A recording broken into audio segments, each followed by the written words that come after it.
નથી હોતી.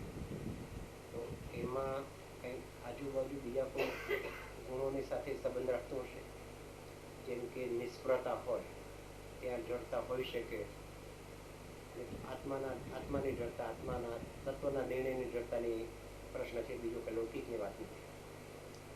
તો એમાં જડતા ન હોય તો જડતા એને કેળવાય એના માટે કોઈ એવું સાધન?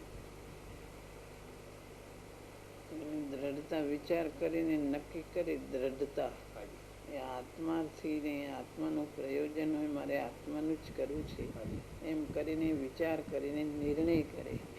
અને કોઈને એટલી આત્માની પડી ન હોય તો નિર્ણય નથી, શંકાશીલ કોઈ રહ્યા કરે, નિર્ણય કરી નથી શકતો આ સાચું કે તે સાચું એમ નિર્ણય નથી કરી શકતો, એટલી પોતાને આત્માની પડી નથી એટલે નિર્ણય નથી કરી શકતો.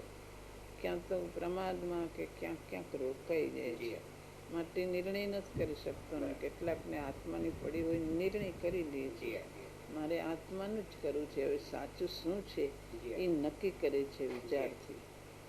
ઓલો પોતાને એટલી લાગી નથી, એટલો પ્રમાદ છે, સાચું કાંઈ સમજાતું નથી, એટલો પુરુષાર્થ કરતો નથી, એટલે શંકામાં ડાલમ ડોલ થયા કરે છે.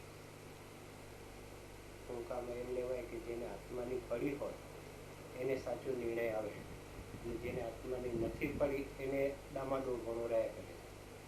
આત્માની જેને પડી છે એને જ સાચો નિર્ણય આવે, આત્માની નથી પડી એ નિર્ણય કરે તો ડાલમ ડોલ થયા કરે છે. આત્માની પડી નથી ને આમ ઉપરથી વિચારો કર્યા કરે એટલે એને નિર્ણય થતો નથી.